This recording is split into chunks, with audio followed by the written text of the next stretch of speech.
কুকুরের হাত পা বেঁধে ওই কুমিরের মুখে দিয়ে দিয়েছে। দেখেছেন, কুকুরের হাত পা বেঁধে অবলা জিনিস দিয়ে দিচ্ছে কুমিরের খাওয়ার জন্য, জীবিত। এই তো আমাদের দেশ, কোনো জবাবদিহিতা নাই।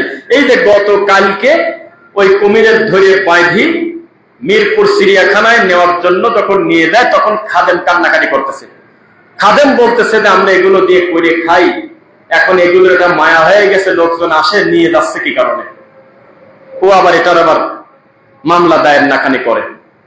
আশ্চর্য একটা জাতি আমরা। মুনাজাতের আগে, ঈদগার আগে, কবরস্থানে গিয়ে আগে, মিলাদ মাহফিলে গিয়ে আগে তারা একটা কবিতা পড়ে, সেটা হলো বালাগাল ওলা বি কামালিহি। এই কথা বলে মূলত তারা নবীকে খাটো করতে চায় না। তাদের ইচ্ছা আমি আমার নবীকে মর্যাদা দেব, সম্মান দেব, ভালোবাসবো। যেই লোকটা মাজারে সেজদা দেয় তারও মনে কিন্তু বাহ্যিক আশা যে আমি এই মৃত মানুষের মূল্যায়ন করলাম, ভালোবাসা দিলাম, সম্মান দিলাম। তো যারা বালাগাল ওলা বি কামালিহি বলে, তারা চায় যে আমার নবীর মর্যাদা বৃদ্ধি হোক, সম্মান বেশি হোক, এই কারণে তারা এটা বলে। কিন্তু তারা অর্থের দিকে কোনোদিন তাকায় নাই যে আসলে এই ব্যাপারটা কি। বালাগাল ওলা বি কামালিহি মানে হলো মুহাম্মদ পৌঁছে গেছে তার নিজের কামালিয়াত দিয়ে আল্লাহর কাছে। নাউজুবিল্লাহ। মুহাম্মদ সাল্লাল্লাহু আলাইহি ওয়াসাল্লাম নিজের যোগ্যতা দিয়ে কামালিয়াত পাইছে না আল্লাহর দয়া দিয়ে পাইছে? কোনটা? আল্লাহর দয়া দিয়ে পাইছে। এই কথা বারবার স্বীকার করতে হয়। ওয়া আম্মা বিনি'মাতি রাব্বিকা ফাহাদ্দিস। নিয়ামত ছাড়া কোনোদিন আপনি বড় হতে পারতেন না, কারণ আমি আল্লাহ আপনাকে পাইছিলাম এতিম হিসেবে। জন্মের আগেই বাপ নাই, জন্মের কয়েক মাস পরে মা নাই।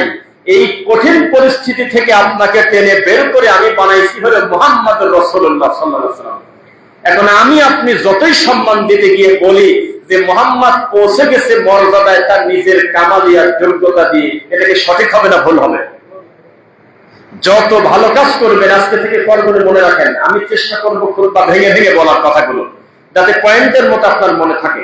যত ভালো কাজ করবেন এই কথাটা আল্লাহর উপরে দিয়ে দিবেন, বলবেন যে আল্লাহ চাইছে তাই আমি পারছি, আমার আল্লাহর দয়া হয়েছে জন্য আমি মসজিদে আসতে পারলাম। খবরদার এ কথা বলেন না যে যে পরিমাণ সার বিষ দিছি, যে কষ্ট করছি, এবার যে ধান বেশি হবে আমি আগেই জানতাম। এটা বলা যায় না। বলবেন যে আল্লাহ দেশে আমি আল্লাহর শুকরিয়া আদায় করি, আলহামদুলিল্লাহ। আর যদি কোনো অন্যায় হয় তাহলে এই কথা খবরদার বলবেন না যে আল্লাহর হুকুম ছাড়া যেহেতু গাছের পাতা নড়ে না, এই পাপও আল্লাহ করাইছে, তাহলে কিন্তু বলা যাবে না। আল্লাহর উপরে অভিযোগ রাখা যাবে না। বলতে হবে আমি শয়তানের ধোকায় পড়ে পাপটা করে ফেলছি। যাই হোক, আল্লাহ আমাদের ক্ষমা করুন। বক্তব্যের শুরুতে আপনাদেরকে এটা বোঝালাম। আমাকে যে বিষয় দেওয়া হয়েছে আজকে খুতবার, আমি এই বিষয়টা যদি আপনাদের সামনে উচ্চারণ করি, তাতে আপনাদের মনে হবে যে এই বিষয়ে আমরা কতটুকু কথা বলতে পারবো তা জানি না। তবে বাংলাদেশে এই রোগী হলো সবচেয়ে বেশি। বাংলাদেশে এই রোগী কত, কম না বেশি? বেশি। তার নাম হলো শিরক এবং বিদআত। বোঝা যাচ্ছে? এই দুইটা পাপ শুধু বেশি না, শিরক এবং বিদআতের বাচ্চা ফোটায় আমাদের দেশে নিয়মিত একবারে হেসারিতে চাষ করে। নতুন নতুন বিদআত, নতুন নতুন শিরক, নতুন নতুন ইবাদত, নতুন নতুন জিকির তৈরির কারখানা আমাদের এই বাংলাদেশ সবচেয়ে বেশি। পাকিস্তান, ইন্ডিয়া, বাংলাদেশ, এই তিনটা দেশে আমাদের ইবাদত বানাই আমরা। নাউজুবিল্লাহ। সংক্ষেপে বলি, আমি যে টেবিলের সামনে দাঁড়ায় কথা বলতেছি, এই টেবিল বানাইছে কি আপনাদের মসজিদের ইমাম না কোনো রাজমিস্ত্রি, কাঠমিস্ত্রি? আমি যে মাইকে বক্তব্য দিচ্ছি, মাইকের মূল মালিক কিন্তু ইহুদি খ্রিস্টানরা। যে ঘড়িটা আপনার আশেপাশে দেখতেছেন ডিজিটাল ঘড়ি, হতে পারে এটার মালিক কোনো খ্রিস্টান। যেই মোবাইলটা আমার আর আপনার সামনে আছে, এই মোবাইলটা প্রথম আবিষ্কার করেছে কোন ইহুদির বাচ্চা। অস্বীকারের কোন পথ আছে আপনার? আপনাদের কাছে আমার জিজ্ঞাসা, এইটা যদি কোন একটা টাইটেল পাস আলেম, কামিল পাস মাওলানা, দাওয়ারা পাস মুফতি এটা বানাতো, অন্যায় হতো? অন্তত আপনারা দোয়া করতেন কিনা? আমি বলতাম যে আল্লাহ, এমন একটা মোবাইলে আমি ওয়াজ শুনি যে মোবাইলটা বানাইছে আমার একজন আলেম ভাই, হোক না সে আর এক মাযহাবের, কিন্তু আমার এক আলেম ভাই বানাইছে। টয়লেটের বদনা পর্যন্ত হুজুররা বানাতে পারে নাই, কিন্তু নাম দিয়েছে শাইখুল হাদিস, আল্লামা, মহাজ্ঞানী, কোরআনের জ্ঞানে জ্ঞানী। এত বড় জ্ঞান অর্জন করার পরে টয়লেটের একটা বদনা কোন হুজুর বানাতে পারে নাই। ইবাদত বানাইছে, জিকির বানাইছে, দরুদ বানাইছে। কি করা লাগবে? নাম দিয়েছে দুআয়ে গন্ধে আরশ। দোয়া যদি কেউ 41 দিন সকাল সন্ধ্যায় নিয়মিত পড়ে, মোহাম্মদ যদি আরশের পালায় থাকে ওখান থেকে ধরে নিয়ে আসা হয়। সেখানে কি করবে? ইবাদত বানাইছে, জিকির বানাইছে। একটা টয়লেটের বদনাও যদি কোনো আলেম বানাতো তাও তো আমরা খুশি হতাম যে যাক, এটা কোনো পাপ করে নাই, এর মাধ্যমে আমরা দুনিয়াবি সুবিধা নিচ্ছি। কিছুই পারে না, খালি পারে জিকির বানায়, ইবাদত বানায়, কুলখানি করতেছে, তাবিজ বানাইছে, দুনিয়ার ইবাদত তারা বানায়, কিন্তু যেটা বানালে কোনো ক্ষতি হতো না, কিন্তু মানুষের উপকারী হতো এমন একটা জিনিসও বানাতে পারে না। এটা আমাদের জন্য লজ্জা, আমাদের জন্য দুঃখের। এবার আপনাকে প্রথম আলোচনা করবো শিরক, আর শেষে কয়েকটা মিনিট আমরা বেদাতের ব্যাপারে আলোচনা করবো ইনশাআল্লাহ। শিরকের বাংলা অর্থ অংশীদার সাব্যস্ত করা।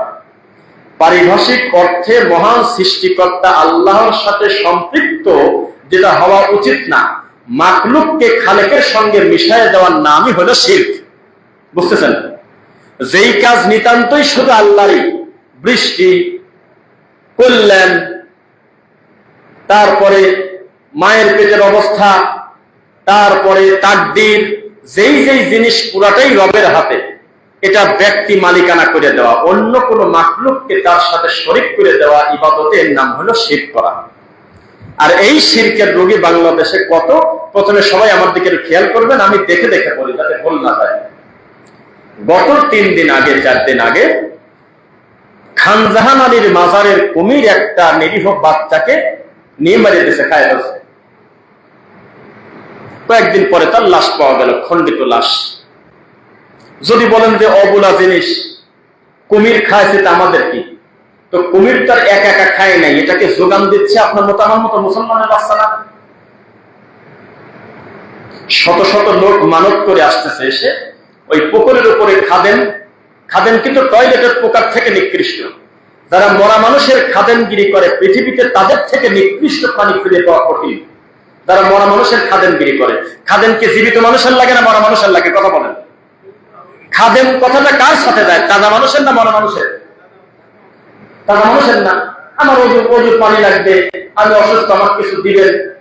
তাজা মানুষের খাদেম পাওয়া যায় না, মরা মানুষের খাদেম এই দেশে পাওয়া যায়। তো এই যে যারা মরা মানুষের খাদেমগিরি করে, মাজারের খাদেম, সেই খাদেম কাগজ নেয়। কি কারণে আসছেন? কলে বাচ্চা প্রতিবন্ধী, বাচ্চার জন্য দোয়া নিতে আসছি। কি নিয়ে আসছেন? মুরগি। মুরগিটা তখন খাদেম হাতে নিয়ে পানির উপরে ডাক দেয়, ওরে ধলা পাহাড় আয় রে, ওরে কালা পাহাড় আয়। তখন ওই কুমির একটু পানির শব্দ ধীরে ধীরে ধীরে ধীরে আগায় আসে। যখন আগায় এসে তখন মুরগিটা খায়, তখন ওই মুরগি দাতা এমন খুশি হয়, মনে হয় জান্নাত পেয়ে গেছে। তখন ওই পচা পানি 3 নিঃশ্বাসে এইভাবে হাতের উপরে নিয়ে পানি ডুবডুব করে খাচ্ছে, এখনো মোবাইলে আজও আছে।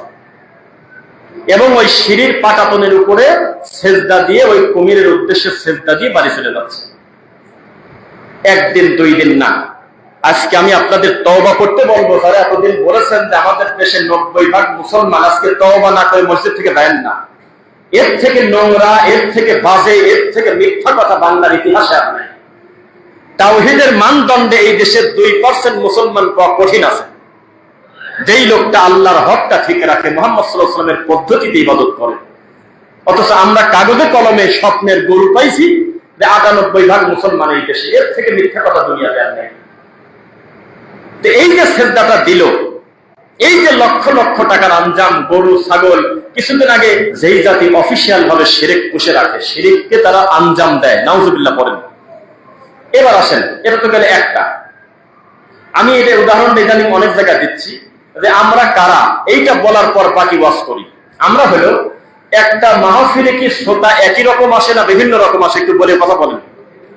লালনের মুরিদ আসতে পারে, আক্রোশের লোক আসতে পারে, আহলে হাদিসের 2-1 আসতে পারে, সরমনাই আসতে পারে, বিভিন্ন ধরনের শ্রোতা নিয়ে একটা মাহফিল হয়। কথা কিন্তু বুঝবেন আমার, একটা মাহফিলে কি শ্রোতা 2 জন থাকে? রানিং মাহফিলে বক্তা বলতেছে, তোমরা ল্যাংটা পাগলকে গালি দাও কেন? ল্যাংটা হলে আল্লাহর খাস ওলি। জালসার মাইকে বক্তা বলতেছে এই কথা। তো বলতেছে প্রমাণ হলো তার জামানায় কিছু মানুষ সুলেমান ল্যাংটাকে নিয়ে সন্দেহ করলো যে উনি কিসের আল্লাহর ওলি, ওনার কাছে মানুষ কেন মুরিদ হতে যায়। আমাদের সন্দেহ হয় ওনার কারামত কি, ওনার অলৌকিকতা কি আছে। তখন কিছু হুজুর গিয়ে দেখে যে উনি নদীর পাশে বসে আছে, ল্যাংটা, কাপড় নাই পণ্যে। লোকজন গিয়ে বলতেছে, আব্বাজান ওদের হুজুররা আসতেছে, কিছু প্রশ্ন করবে, উত্তর দেন। ঠিক আছে। তো হুজুররা গিয়ে বলল যে আপনি এভাবে ল্যাংটা থাকেন, আপনার কারামত কি? আপনি কিসের আল্লাহর ওলি? কাপড় নাই, কিছু নাই। তখন সেই লোকটা, আপনি হাসবেন না, নিজের লিঙ্গ নিজের টান দিয়ে বলায় নিজের মাথার পাগড়ি বাঁচছে। 2026 সালের ওয়াজ বলতেছি আমি, কিন্তু 50 বছর আগের কথা বলি নাই। কোন জাতি আমরা, কোন নিমখারাম আমরা, কি পরিমাণ বিকৃত আমরা! এইরকম বক্তাকেও আমরা তাকবীর দিয়ে পুষে রাখি, এই নাম বাংলাদেশ। এর থেকে মরে যাওয়া, এর থেকে আর দুনিয়ার বেঁচে থাকার কোনো কথা? একটা মাহফিলের বক্তা বলতেছে এই কথা যে ল্যাংটা বাবার কারামত হলো লিঙ্গ দিয়ে মাথায় পাগড়ি পেঁচানো। তখন এই হুজুররা বলল বাবা আমাদেরকে ক্ষমা করে দেন, আপনি যে এত বড় ওলি তা তো জানতাম না। এই কথা বলার উদ্দেশ্য কি জানেন? ওয়ালা তাকফু মা লাইসা লাকা বিহি ইলম ইন্নাস সামআ ওয়াল বাসারা ওয়াল ফুআদ কুল্লু উলাইকা কানা আনহু মাসউলা। 17 নম্বর সূরা সূরা বনী ইসরাঈল। আল্লাহ বলেন নিশ্চয়ই সব কথা শোনাও যাবে না, সব কথা মানাও যাবে না, ইলম ছাড়া কোনো ব্যাপারে মন্তব্য করা যাবে না। কারণ চোখ, কান, অঙ্গ প্রত্যঙ্গ আল্লাহর কাছে জিজ্ঞাসিত হতে হবে। জানেন কি আপনারা কেন বললাম? জানেন, বক্তা জানে না আমার কি বলা উচিত, শ্রোতাও জানে না আমার কি শোনা উচিত। এটা তো সেই বাঘা, যেই বাঘাতে আমাদের একটু এক ফোঁটা হলেও রক্ত গিয়েছে মাত্র কিছুদিন আগে। এটা তো সেই বাঘা। আমি বলেছিলাম যে আপনাদের এই অঞ্চলের আশপাশে এত বড় বড় আলেম ওলামা, এত মসজিদ, এত মাদ্রাসা, এত ঈদগাহ, এত কবরস্থান, এত মুফতি মুহাদ্দিস, আপনারা এতদিন বক্তব্য দেন, আলোচনা করেন, কেন আপনাদের এত আলোচনা শোনার পরেও কুষ্টিয়া থেকে, রাজবাড়ী থেকে, পাবনা থেকে লোকজন গরু ছাগল নিয়ে এসে মানত করে এই মরা ঠাকুরের কাছে আসে? কারণটা কি? আমাদের আলেমদের একটা খুতবা দিতে দেন আপনাদের মাজারের পাশে, মাজারের খাদেম নয় পলায় চলে যাবে, আর নয় তো বলবে যে আমি আবু জেহেল, আমি ঘোষণা দিলাম আমার ধর্ম আলাদা। মুসলমান ধর্মে কোনোদিন মানুষ পূজা নাই, কবর পূজা নাই। একটা খুতবা খালি দিতে দেন একদিন। আপনারা শত শত বছর দিয়েছেন, কোনো পরিবর্তন নাই। আপনারা এমন একটা মডেল বানাইছেন যে টাকার উপরে পর্যন্ত আপনাদের মসজিদের ছবি থাকে, বিশাল বড় নাম করে ফেলছেন। কিন্তু জোড়ায় জোড়ায় মানুষকে অমুসলমান বানায়, মুশরিক বানানোর কারখানা এখানে। নিরীহ মুসলমান আছে সেজদা দেয়, যদি না দেয় তাহলে আমাকে ধরবেন, অন্তত আমাকে বাজে রাখবেন। এ প্রমাণ অন্তত আমার কাছে আছে, আর আমার বন্ধু মাসুদের মোবাইলে আছে। এখন কুষ্টিয়া থেকে আসছে মহিলারা, এসে প্রতিবন্ধী ছোট বাচ্চাকে গড়ায় দিচ্ছে, গড়াগড়ি করার পর গায়ে ধুলা লাগে, সেই ধুলা নিয়ে কপালে মুছতেছে। এর নাম বাঘা। ঠেকান এখন কি করবে? এই তো মৌলানা, এই তো মুহাদ্দিস, এই তো মুফতি। তার মানে বোঝা গেল কথা বলাই আপনার নিষেধ, কথা বলতেই পারবে না, বললেই আপনি দেশে আপনি কঠিন, পরিস্থিতি কঠিন। এটা হলো সেই জাতি, যেই জাতি শিরিক মেনে নিয়েছে, কুফরি মেনে নিয়েছে, সুদ মেনে নিয়েছে, জিনা ব্যভিচার মেনে নিয়েছে, কিন্তু তারা তাওহীদ মানতে পারেনি। অথচ আদম নবী থেকে শুরু করে মুহাম্মদ সাল্লাল্লাহু আলাইহি ওয়াসাল্লাম পর্যন্ত অনেক শরীয়তের আইন কম বেশ হয়েছে, পরিবর্তন হয়েছে। আগে তো ভাই বোনের বিয়ে হতো, জানেন আপনারা নাকি? জানেন না মনে হয়? আরে জোড়ার পরিবর্তন সেটা আলাদা কথা, জোড়া রজোড়া সেটাও তো ভাই বোনই। এখন করতে পারবেন? অনেক কিছু পরিবর্তন হয়েছে, কিন্তু একটা জিনিসের পরিবর্তন কোনোদিন ছিল না, আজও পর্যন্ত হবে না। তার নাম হলো তাওহীদ, লা ইলাহা ইল্লাল্লাহ। ও যা ছিল তাই থাকবে। আদম আলাইহিস সালামও বলেছেন কুলু লা ইলাহা ইল্লাল্লাহ তুফলিহুন। নূহ আলাইহিস সালাম বলেছে কুলু লা ইলাহা ইল্লাল্লাহ তুফলিহুন। এত সুন্দর দাওয়াত দেওয়ার পরেও আদমের দ্বিতীয় ছেলে শোনে নাই, মানুষ হত্যা করছে, মার্ডার কেসের আসামি প্রথম সে।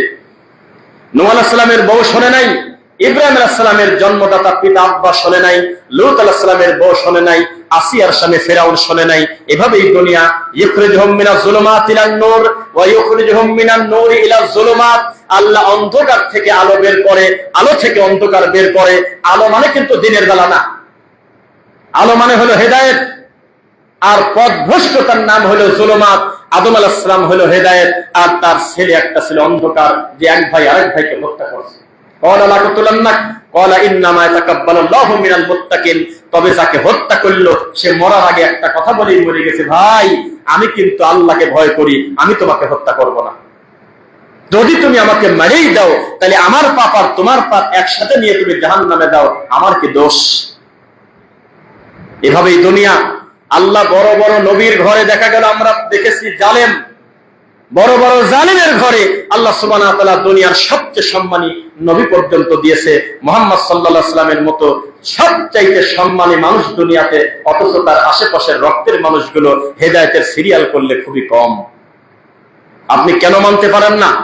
এই দেশের ৯৮-৯৯ জন মানুষ মহান আল্লাহর তাওহীদ সম্পর্কে জানে না, জানলেও তারা মানে না। আমাদের কোনো অনুভূতি নেই, কোনো ফিলিংস নাই। ও মুসলমান, আমাদের এই দেশে একজন হানাফি মাযহাবের একজন আলেম ছিল, তাই আমরা মাঝে মধ্যে ওয়াজে বলি হানাফি হলে ওই রকম হানাফি হন যেই হানাফির নাম ডক্টর খন্দকার আব্দুল্লাহ জাহাঙ্গীর রাহিমাহুল্লাহ। তিনি মরে যাওয়ার আগে আফসোস করে বলে গিয়েছে, হায় রে বাঙালি জাতি রে, এই জাতির কাছে ধর্মের চাইতে আলু পটলের দাম বেশি। আমাদের বাংলাদেশের ইসলাম প্রিয় মানুষের কাছে ইসলামের থেকে 1/4 পচা পুঁটি মাছের দাম বেশি। পুঁটি মাছ কেনার সময় তার যে ধর্মীয় অনুভূতি থাকে, তার যে ফিলিংস থাকে, যে ভালো করে দেখি মাছটা মরা না তাজা, মাছটা কি ভালো আছে কিনা, ধর্মের ক্ষেত্রে তা দেখে না। কাপড়ই পরে না, সেলে করে লাখ লাখ মুরিদ আছে। এ কোন ধর্ম, কোন ইসলাম? বিশ্বাস করেন সমস্ত কাফের, তাদের ধর্ম আলাদা হতে পারে, কিন্তু মুসলমানদের বিরুদ্ধে কিন্তু তারা এক। জানেন না? বুঝতেছেন না মনে হয়? কথা কি আমার কথা বোঝা যায় ক্লিয়ার? আমি বলতেছি ইহুদি আর খ্রিস্টান ধর্মের পার্থক্য আসমান আর জমিন। বিশ্বাস করেন এতই পার্থক্য। হিন্দু ধর্মের আর খ্রিস্টান ধর্মের পার্থক্য আসমান আর জমিন, এত তাদের ভিতরে ফারাক। কিন্তু মুসলমানদের বিরুদ্ধে যখন কথা আসে তখন সবাই এক হয়ে যায়। বোঝেন নাই মনে হয়? সব এক, ধর্ম আলাদা, কিন্তু মুসলমানদের বিপরীতে সবাই এক। আর সারা বাংলাদেশে লক্ষ লক্ষ পীর আছে, লক্ষ কোটি মুরিদ আছে, খানকা আছে, জুব্বার কালার আলাদা, টুপির কালার আলাদা, এক একজনের এক এক কাটিং এর তরিকা। কিন্তু আহলে হাদিসদের বিরুদ্ধে যখন কথা আসে সব বেদাতি তখন এক হয়ে যায়। আল্লাহর কসম, ডক্টর ইনায়েতুল্লাহ আব্বাসী তাহেরিকে মাথার পর জুতা দিয়ে বাড়িতে বলতেছে ভণ্ড বলে। সরমনাই পীরকে বলছে তুই কাফের। যদি প্রমাণ না দিতে পারি বলবেন, সেভ করা আছে। কেউ কি সাক্ষী দিবেন? হাত নামান। আব্বাসী বলতেছে সরমনাইকে তুমি কাফের। দুইজনই হানাফি না আহলে হাদিস এখানে কেউ আছে ভাই? এই দুইজনই হানাফি না আহলে হাদিস আছে কেউ? দুইজনই হানাফি কিনা? একজন আরেকজনকে কাফের বলে। কিন্তু এখনই যদি ঘোষণা হয় নারায়ণগঞ্জে, ওরে চরমনাই আসো, আমার বুকে আসো, ওরে আব্বাসীর লোক কে কোথায় আসো চলে আসো, আহলে হাদিসের একটা মসজিদ ভাঙা লাগবে, কে কোথায় আসো, আল্লাহর কসম করে বলতেছে আমাদের অভিজ্ঞতা প্রমাণ করে, তখন কেউ বলবে না তোদের পীর আমাদের পীরকে কাফের বলছে, তোদের সাথে আমাদের পার্থক্য আছে, এই কারণে মসজিদ পুরা ভাঙ, আমরা ভাঙবো না, তা বলবে না। বরং তারা বলবে নারায়ে তাকবীর বলে চিৎকার দিয়ে আল্লাহ ভেঙে দেবে। বেদাতিরা আহলুল হাদিসদেরকে এভাবেই দেখে, কোন ইহুদি খ্রিস্টানরা পর্যন্ত এভাবে দেখে না। আমার দরদ নিবেন কেন আপনি? আমি তো আহলে হাদিস। আপনি ডক্টর গালেব স্যার বললো সেটা যদি ভালো নাও লাগে, আপনি অন্তত হানাফি মাযহাবের একটা হুজুরের নাম নেই, যাকে প্রশ্ন করা হলো আমাদের দেশের হাজার হাজার বেশিরভাগ মুফতি বলে ডক্টর জাকির নায়েক এবং আহলে হাদিসরা ইহুদিদের দালাল, আপনি কি বলেন? তখন তিনি বলেছিলেন যে পৃথিবীতে এমন ইহুদির দালাল আছে তা আমি জানি না, যে মুসলমানদের সংখ্যা বাড়ায় দাওয়াত দিই। দুই, যেই হুজুর বলে আহলে হাদিসরা খ্রিস্টান ইহুদির দালাল, অথবা ডক্টর জাকির নায়েক আমেরিকার দালাল খ্রিস্টান, তাকে আপনি বলেন যে ভাই এই কথাটা তুমি 3 বার আল্লাহর নামে কসম করে বলো। বলো আল্লাহর কসম এক, ওয়াল্লাহি ওয়াল্লাহি ওয়াল্লাহি, 3 বার আল্লাহর কসম করে বলতে বলো যে যদি ডক্টর জাকির নায়েক বা আহলে হাদিসরা কাফের না হয়, আমি নিশ্চিত কাফের, যদি না হয় তাহলে আমার বউ তালাক। দেখবে তার বলবি না, ওই লোকের বউ দরকার, শয়তানি করতেছে তাই। ও জানে এগুলো মস্কারা। আর টুপি মাথায় দেওয়ার পর একটা আলেমের সবচেয়ে সতর্ক থাকার ব্যাপার হলো তার জবান দিয়ে। ভাই তাকান আমার দিকে, সবচেয়ে বেশি জাহান্নামে নেবে কোন জিনিস বলে আমাকে উত্তর দেন। হ্যাঁ, 2 পায়ের মাছ এবং এই জিহ্বা। এই জিহ্বাকে সংরক্ষণ করতে যদি না পারেন, এই কারণে আপনাকে জাহান্নামে যেতে হবে, অনর্থক কথা বলার কারণে। জাহান্নামে দেওয়ার একটা বড় কারণ এই জবানকে নিয়ন্ত্রণ না করা। আমি তো মনে করি কোরআন হাদিস পড়ার পরে এই ব্যাপারে সবচেয়ে সচেতন থাকার কথা আমার মতো একটা টুপিওয়ালা হুজুরের। কথা বলেন কি, যে আমার এই মুখ দিয়ে আমি এমন কিছু বলবো না যে হাঁকে না হয়ে যায়, 19 সাড়ে 19 নয়, যা আছে তাই থাকবে, এটাই তো হওয়া উচিত। অথচ আমাদের দেশের টুপিওয়ালা হুজুরদের সবচেয়ে ছোট গাল হলো তুই আমেরিকার দালাল। এর থেকে ছোট গাল নাই বাংলাদেশে। বাংলাদেশের সবচেয়ে ছোট গাল কি বলেন তো একটু আমাকে? আমেরিকার দালাল, ইহুদের দালাল, খ্রিস্টান, লামাজাবি, ওহাবি, খবিশ, এটা হলো সবচেয়ে ছোট গাল, এবং এটা হুজুরদের গাল, টুপিওয়ালার গাল, মর্যাদার গাল। একটা ভ্যানালাকে ডাক দেন যে ধর্ম কর্ম বোঝে না, নামাজ পড়ে না, কাফের। বেনামাজি কি নাম মুসলিম নাকি? একবারই পড়ে না, কাফের। এরকম একটা লোককে ডাক দিয়ে বলেন যে ভাই তুমি ওই একটা নামাজি লোককে তুমি ইহুদির দালাল বলো তো। ও বলবে একটু বিষ নিয়ে আসেন, বিষ খা মরে যাবো। তাও আমি ওই লোকটাকে কাফের বলতে যাবো কেন? তার ভয় আছে ভিতরে। আমি কেন কাফের বলতে যাবো? আমি কেন ওনাকে খ্রিস্টান বলবো? আমি নামাজ পড়ি না ভিন্ন কথা, আমি ওই নামাজি লোকটাকে গালি দেবো কি কারণে? কিন্তু মসজিদের ইমাম সালাম ফিরাই বলতেছে আমিন জোরে বললো কিভাবে? আমাদের মসজিদে আমেরিকার দালাল ঢুকে গেছে। ঠেকান কিভাবে ঠেকাবে? ধর্ম বিকৃত কারা করে আপনি বোঝেন? এই হুজুর জানে না, তারা যদি সত্য স্বীকার করত খোলা মাঠে তাদের মর্যাদা কমতো না, আল্লাহ বাড়িয়ে দিত। ভাই সবাই আমার দিকে তাকাবেন। কেউ যদি নিজেকে ছোট মনে করে, ইস্তিগফার করে, বেশি বেশি তওবা করে আল্লাহর কাছে, যদি এতে কি তার মান কমে না বাড়ে? সবাই খেয়াল করবেন। আজকে থেকে মাত্র কয়েক বছর আগেও আমার বাপ, আমার মা, আমার আত্মীয় স্বজন কয়েকজন ছাড়া রফিক বিন সাইদ নামে কোন মানুষ এই বাংলাদেশে ডেলিভারি হয়েছে জীবনে শুনছিলেন আপনারা? বোঝেন নেই। আমি কি তখন জীবিত ছিলাম কিনা? ছিলাম কিনা? এখন জীবিত আছি কিনা? পার্থক্যটা কি? আমি তো আগেও জীবিত ছিলাম, এখনো জীবিত আছি। পার্থক্য হলো দিন। আমি যদি আজকে থেকে 8 বছর আগে যেমন দিন পাইছি, দিনটার না মেনে যদি আগের মতোই মিলাদ করতাম, আগে যেভাবে করতাম, আগে যদি তাবিজ কবজ যেভাবে লিখতাম বা মানুষের থেকে নিতাম, যেটা ওটাকেই দিন মনে করতাম, কুলখানি করে খেতাম, তাবিজ কবজ, পীর ফকির ওগুলোই যদি দিন মনে করতাম, তাহলে জীবনেও কোনোদিন আপনি বুঝতে পারতেন না যে আমি নামে কোনো মানুষ দুনিয়াতে আছে। এলাকার লোকই তো চেনে না। যখন আমি স্রোতের বিপরীতে গিয়ে বললাম যে না, নামাজের পরে সালাম ফেরানোর পরে মোনাজাত করা যাবে না সম্মিলিত, এটা আমি বলি না, এটা সাইদি সাহেব বলছে, আপনাদের সবার প্রিয় হুজুর মোবাইলে বাজিয়ে পর্যন্ত শোনাইছিলাম। আব্দুল্লাহ জাহাঙ্গীর, সেও তো হানাফি হুজুর, সেও তো বলতেছে আপনাদের এই দেখেন কথা, এইভাবে বাজিয়ে বাজিয়ে পৃষ্ঠা নাম্বার উল্লেখ করে সিরিয়ালে শাইখ আব্দুর রাজ্জাক বিন ইউসুফ হাফিজাহুল্লাহর একটা বই আছে আইনে রাসূল সাল্লাল্লাহু আলাইহি ওয়াসাল্লাম, ওই বইটা বের করে পৃষ্ঠা নাম্বার সহ ক্লিয়ার করে বলে দিলাম। এরপর থেকে আমার নাম দিয়েছে, আমেরিকা থেকে মাসে আমি টাকা খাই। মসজিদ থেকে বের করে দিল। একটা মসজিদ থেকে বের করে দেওয়ার কারণে আল্লাহর এই মাটির উপরে নট অনলি বাংলাদেশ বা অলসো বাংলা ভাষাভাষী পৃথিবীতে যে যেখানে আছে, ও যদি তাওহীদবাদী মুসলিম হয়, আমার কোনো না কোনো বক্তব্য একবার না একবার তার সামনে গেছে। আপনি কি বলেন আমি তো লজ্জায় বোঝাতে পারি না। আপনাকে বলি যে তাবিজ বাসা ছেড়ে দেন, আপনি বলেন যে আরে এতদিন করি, এখন যদি এগুলো অস্বীকার করি সমাজের মানুষ কি বলবে? আরে বাবা, এই মসজিদ ত্যাগ করেন, লক্ষ কোটি তাওহীদ প্রেমী ভালো মানুষগুলো আপনাকে বুকে টেনে নেওয়ার জন্য রেডি হয়ে দাঁড়িয়ে আছে। আপনি কি বলেন? আমরা ছিলাম নর্দমায়, সেখান থেকে আল্লাহ ভালোবেসে সম্মানের জায়গায় নিয়ে আসছে। মাঝখানে শুধুমাত্র দিন আর কোনো ক্ষমতা প্রয়োগ করে আমরা আসি নাই। কেন এই বেদাতি আলেমরা বোঝে না? এই বাঘার মাটিতে যদি হুজুররা গোপনে গোপনে মিটিং করতো, হোয়াটসঅ্যাপে চলে আসো, আমরা আজকে সবাই মিলে কবর কেন্দ্রিক যে শিরক হয় এই ব্যাপারে 10টা ক্ষতিকারক বিষয়গুলো আমরা খুতবা দেব। তোমরা কে কোথায় আসো? আল্লাহর কসম, আগামী কাল থেকে প্রশাসনিক ভাবে বুলডোজার দিয়ে সমস্ত মাজারকে গুড়িয়ে দেওয়ার জন্য এই হুজুররা সহ এই মুসল্লিরাই যেত, বলতো আমাদের জান্নাতে যেতে হবে। আমরা ইচ্ছা করে কোনো শিরককে আমরা বেঁচে রাখতে পারি না। তারাও খুতবা দিচ্ছে, আমরাও খুতবা দেই। আমরা 30 মিনিট বক্তব্য দেওয়ার পরে মার খাই, আর তারা 30 বছর খুতবা দিচ্ছে, 40 বছর খুতবা দিচ্ছে, মুসল্লি ঠিকই পায় না, খায় আর পায়খানা করে আর মসজিদে এসে ঘুমায়। এই তো পার্থক্য। পার্থক্য নাই আবার কে বলছে? একজন বিদআতপন্থী মানুষের সাথে আমাদের পার্থক্য কোন জায়গায় জানেন? তারা তাদের হুজুরদের কোন বক্তব্য সিরিয়াস নেয় না। মুসলমান, মুফতি আরিফ বিন হাবিব নামে একটা হানাফি মাযহাবের বড় নাম করা হুজুর আছে। আমি কি মিথ্যা বলছি? কণ্ঠ কিন্তু খুব মিষ্টি। সে একজন মাযহাবী হুজুর, পারলে মাঝে মধ্যে সহিহ হাদিসের ব্যাপারে ভালো গোতাগুতি করে। এরপরেও সেই লোকটা খোলা মাঠে কথা স্বীকার করতে বাধ্য যে আমাদের হানাফি মাযহাবের মাঠে কুরআন হাদিস চলে না। ডাইরেক্ট বলে দিতে, এই কথা মিথ্যা বলছি আমি, সরাসরি কথা বলে দিতে সে। অথচ এখন বর্তমান হানাফি মাযহাবে বক্তা যদি নাম করার কেউ সিরিয়াল করেন, তাহলে এই হানাফি হুজুররাই তাকে প্রথম 5 জনের ভিতরে রাখবে। তার কণ্ঠ তো মিষ্টি এবং কথায় কথায় আয়াত জানে, হাদিস জানে সে। সেই লোক পর্যন্ত স্বীকার করলো খোলা মাঠে যে আমাদের মাঠে কোরআন হাদিস শোনার জন্য আসে না, খালি কিসসা কাহিনী শোনার জন্য আসে।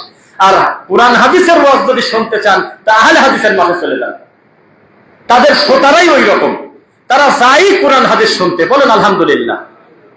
মুসলমান, কয় টাকা দিছি আরিফ বিন হাবিবকে আমরা? কোন আমেরিকা টাকা দিল আরিফ বিন হাবিবকে?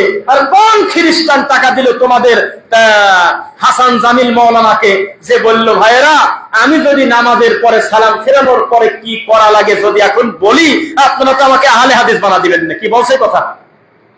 শোনেন নাই? শুনছেন না? শুনতে একজন সাক্ষী রাখলাম, তাতে মুরব্বীরা বসে। একজন হানাফি হুজুর বলতেছে যে নামাজের পরে সালাম ফেরানোর পরে কি করতে হয়, এইটা যদি এখন আমি আপনাদের সামনে বলি, আপনারা তো আমাকে আর মাযহাবে রাখবেন না, সবাই বলবেন না আমি আহলে হাদিস রাখি। কেন তোমার এত ভয়? একটা সত্য স্বীকার করতেছো না এই ভয়তে যে আমার শ্রোতা আমাকে যদি আহলে হাদিস বলে দেয়। মুসলমান, আমাদেরকে জিজ্ঞাসা করো কি কারণে আমরা আহলে হাদিস, অন্তত 50টা কারণ ব্যাখ্যা করবো তার উপরে, ব্যাপারই না। একজন আহলে হাদিসের প্যান্টটা যদি টাকনুর নিচে থাকে, আপনি যদি বলেন যে ভাই আপনি কোন মাযহাবের, দূর থেকে এসে যদি জিজ্ঞাসা করেন, প্যান্টটা উপরের দিকে না তোলা পর্যন্ত স্বীকারই করবে না আহলে হাদিস। একজন আহলে হাদিসের মুখে যদি বিড়ি থাকে, আপনি যদি বলেন যে ভাই আপনি হানাফি না আহলে হাদিস, ও বিড়িটা না সরানো পর্যন্ত নিজে স্বীকারই করবে না আমি আহলে হাদিস। আর মাজারে সেজদা দিয়ে পড়ে আছে, এখনই ঘাটটা ধরে টান দিয়ে তুলে বলেন যে ভাই কোন মাযহাবের, বলবে হানাফি। নেন এখন এই হানাফি রেখে গেছে ইমাম আবু হানিফা রাহিমাহুল্লাহ, এইটা রেখে গেছে। লালনের মন্দিরে 1-1.5 কিলোমিটারের ভিতরে গাঁজার গন্ধে টেকা দেয় না, এত গাঁজার দুর্গন্ধ। তাদেরকেও যদি আপনি টান দিয়ে তুলে বলেন যে তুমি কোন মাযহাবের, তারা হানাফি বলবে, আহলে হাদিস অন্তত তার বলবে না। পার্থক্য বোঝানোর জন্য কথাগুলো বললাম। কাকে কি বোঝাতে চাচ্ছেন আপনি? পৃথিবীর সবচেয়ে নিকৃষ্ট প্রাণীর ভিতরে একজন হলো যেই লোকটা মরা মানুষের পাহারাদার, মাজারের খাদেম, যার মাধ্যমে লক্ষ লক্ষ মানুষ ঈমান হারা হয়। বাংলাদেশে একজন মাজারের খাদেম দেখান যে আহলে হাদিস, আমাকে দেখান, আমাকে জোতার পিটা করবেন যদি দেখাতে পারেন। বাংলাদেশে একজন আহলে হাদিসের 4 তলা গম্বুজওয়ালা মাজার দেখান। বাংলাদেশে একটা আহলুল হাদিস সমাজে এইরকম দেখান যে তারা গরু, ছাগল, মুরগি এগুলো নিয়ে মরা মানুষের কবরে গিয়ে মানত করে দিয়ে দিচ্ছে। এইরকম নোংরা পাপ আছে কোন জায়গা আমাকে বলেন? মানুষ হিসেবে যে আমাদের ভুলভ্রান্তি নেই তা বলবো না, অনেক গুনাহগার, আমরা অনেক গুনাহ করে ফেলেছি, কিন্তু শিরকের ব্যাপারে, বিদআতের ব্যাপারে আহলুল হাদিসরাই আল্লাহর এই জমিনে একমাত্র পাহারাদার, এছাড়া বেদাতীরা কোনোদিন তা করে না। কেউ এত ফিলিংস নাই তাদের, দিন চলে যাচ্ছে। কি কারণে? মাযহাবী তা জানে না, দিন চলে যাচ্ছে। আল্লাহু আকবার, বিহাক্কে লা ইলাহা ইল্লাল্লাহ মুনাজাত হলে সব শেষ, সব শেষ, আখিরি মুনাজাত। জেনে রাখেন মুসলমান, আপনারা মনে করেন ইদানিং মনে হয় রফিক বিন সাইদ এরাই মনে হয় পড়া কথা বলে বেদাতির বিরুদ্ধে, আপনি জানেনই না পড়াশোনা। আপনি একটু পিছনের দিকে আসেন, সম্মানিত ইমামগণ বেদাতিদের ব্যাপারে আমার থেকে শতগুণে আরো পড়া ছিল। সবাই একটু তাকান তো আমাকে, আমি নামও বলবো না। এক সাহাবী ঈদের মাঠে দাঁড়িয়ে বলতেছে আসসালামু আলাইকুম ওয়া রাহমাতুল্লাহ। খারাপ কি বলছে? হাত তোলেন। সালাম দেওয়া খারাপ? কথা উত্তর দেন। সালাম দেওয়া খারাপ? আর যিনি দাঁড়িয়েছেন তিনি আল্লাহর নবীর সাহাবী, তিনি একজন তাবী, তিনি বলতেছে আসসালামু আলাইকুম ওয়া রাহমাতুল্লাহ। এই কথাটা কোন সহ্য করতে না পেরে আবু সাইদ খুদরি তার জুব্বা ধরে টান দিয়ে বসাতে, বসেন, বক্তব্য দিতে দেবেন, বসেন, কিসের সালাম? উনি বলল আমার অন্যায় কি? তো বললো অন্যায় কি, আপনি এখন খুতবা দিচ্ছেন কেন? ঈদের মাঠ তো কয়েকদিন ঈদের সালাম ফেরানোর পরে লোকজন থাকে না, তো তাই আমি এই সুযোগে 2-4টা ইসলামিক কথা বলবো। আপনার মতো হুজুর না, কিন্তু আপনার মতো হাজার হাজার হুজুর এক জায়গা করলে তাদের কোনোদিনও যোগ্যতা সম্পন্ন হতে পারবেন না। সেই লোক বলতেছে আমি মুসল্লিদের সামনে একটু নসিহা করবো, তারা বসে আছে, এখন 20 মিনিট টাইম আছে। এইটুক জিনিস সহ্য করতে না পেরে আরেক সাহাবীর জুব্বা টান দিয়ে ধরে বলতেছে বসেন, আপনি যদি না বসেন আমি মাঠ ছেড়ে চলে যাবো, আপনাকে খুতবা দিতে দেবো না। অপরাধ কি আমার? অপরাধ হলো আল্লাহর নবীর জীবদ্দশায় আমরা কোনোদিন দেখি নাই আমার নবী নামাজ শুরু করার আগে ঈদের মাঠে 1 মিনিট বক্তব্য দিয়েছে। ঈদের মাঠের খুতবা পরে আগে নামাজ, আর জুমার নামাজের আগে খুতবা পরে নামাজ। আপনাকে আমি পরিবর্তন করতে দেব না। তারা ছিল বিদআতের ব্যাপারে এত কঠোর, আমরা তো দিন দিন নরমই হয়ে গেছি একবারে। বুঝতেছেন না আমার ভাষা কেমন কঠোর? আপনি বোঝেন নাই মনে হয়? গরু যাকাত দিতে সে গরুর দড়ি ফেরত দেব না, আল্লাহর নবী দড়ি ফেরত দেয় নাই, আমি দেবো কি কারণ দড়ি সহ রেখে দাও, চলে যাও। তারা ছিলেন এই ব্যাপারে কঠোর। তারা আশঙ্কা করতেন এই বুঝি আমার নবীর ইবাদতের ডিজাইন মনে হয় পরিবর্তনই যদি হয়ে যায়, আমাদের তো সব চলে যাবে, পরকাল হারাবো আমরা। ভাষা বোঝেন? যদি ইবাদতের ব্যাপারে যদি আমরা একটু ভুল ভ্রান্তি করে বেদাত করি, আমাদের তো পরকাল হারিয়ে যাবে, জাহান্নামে যাবো। সত্যি করে বলেন তো দেখি, এখন বেদাতের বিরুদ্ধে আমরাই কঠোর না পূর্ব যুগের আলেমরা বেশি কঠোর? আমরা বেশি নরম হয়ে গেছি। একসাথে গাঁদা টানতেছে, একসাথে বিড়ি খাচ্ছে, বাপ বেটা পর্যন্ত একসাথে ধর্ষণ করতেছে। দেখেন নাই মনে হয়?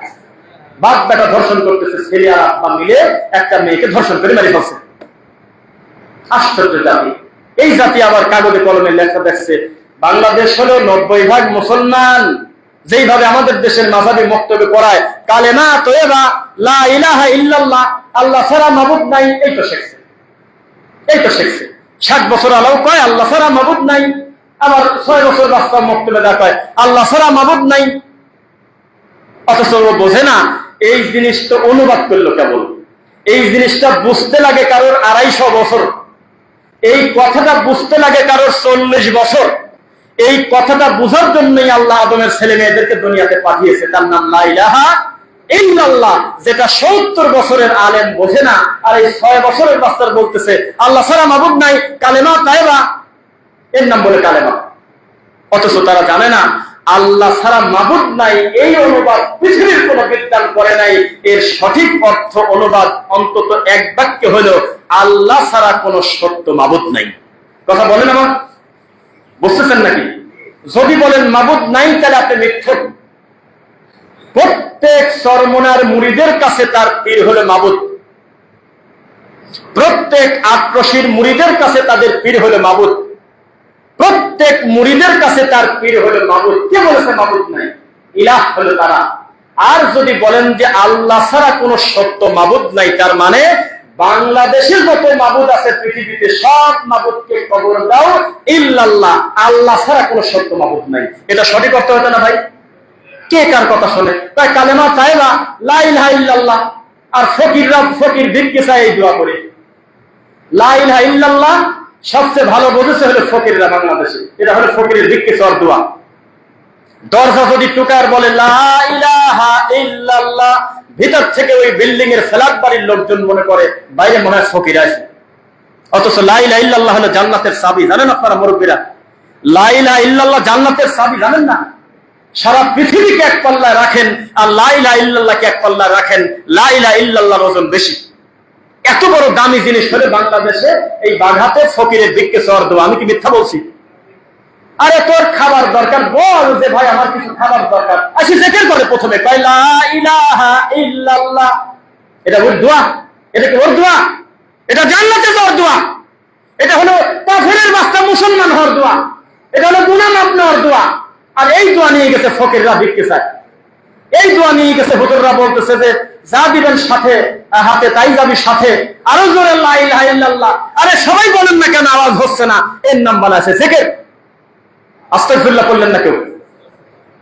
এই তাওহীদ বোঝার জন্যই আপনাকে শিরক এবং তাওহীদ বুঝতে অন্তত 50 বছর তো লাগার কথা ছিল। কিছু আপনি 6 বছরের বাচ্চাকে শিক্ষা দিলেন আল্লাহ ছাড়া মাবুদ নাই, ওইটা নিয়ে সে কবরে চলে যাচ্ছে। জীবনে বুঝলো না যে আসলে ব্যাপারটা কি, কোন জায়গায় কাহিনীটা কি। আমার ভাষা বলেন আপনারা? বারবার বলতেছি কারণ আমি আপনাদের নির্ধারিত ইমাম না। আমার একটা মিনিটের কথা যাতে বিফলে না যায়, পুরো কথা যাতে ভালো করে বুঝতে পারেন, এই জন্য বারবার জিজ্ঞাসা করতেছি। এবার আসেন, শিরক কত ধরনের শিরক হয়? মহিলারা কি করে দেখেন, কয় যে আমরা যেহেতু আহলে হাদিস, আমরা তো তাবিজ কবজ নেই না। কিছু কিছু সমাজে আমি নিজের সাক্ষী, আল্লাহ মাফ করুক, ওই সুতা, তারপরে ওই গাছের বাকল টাকল অনেক কিছু গলায় আছে, গায়ে আছে। তো এইটা কেন? কয় যে না, গাছ তো মিথ্যা হতে পারে না, তাবিজ আমরা নেই না, কিন্তু গাছ তো মিথ্যা না, গাছ সত্য। আরে গাছ সত্য মানে তাবিজও তো সত্য। অমুকের দোকানের থেকে কিনে আনলাম, ওই লোকটা এই টাকা দিয়ে কিনছে, বিক্রি করলে, এটাও তো সত্য। এই সত্য তারা জানে না। মান আল্লাকা শাইআন উকিলা ইলাইহি। যদিও কিছু দাদি নাতি বলে আরে এমনিতেই সুতা দিছি, একবারে সারা গায়ে খালি, তো একটা মাদার সুতা দিছি। কেন দিবেন আপনি? কোন কারণে দিলেন? উদ্দেশ্য কে জানে? মান আল্লাকা শাইআন উকিলা ইলাইহি। কেউ যদি কল্যাণের আশায় শরীরে কোনো কিছু লটকায়, আল্লাহ সেটার উপরই তাকে ছেড়ে দেয়। নাউযুবিল্লাহ। আমাদেরকে বেশি গালি দেয় কারা? আমাদেরকে ইহুদি খ্রিস্টানের দালাল বলে কারা? তদন্ত করে দেখেন, নয় হাকিমপুর জর্দা দিয়ে পান খায়, আর নয় তাদের কোন হুজুর লা তালবিসুল হাক্কা বিল বাতিল ওয়া তাকতুমুল হাক্কা ওয়া আনতুম তা'লামুন। আল্লাহ খবরদার নিষেধ করেছেন, সত্য আর মিথ্যাকে তোমরা মিশ্রণ করো না।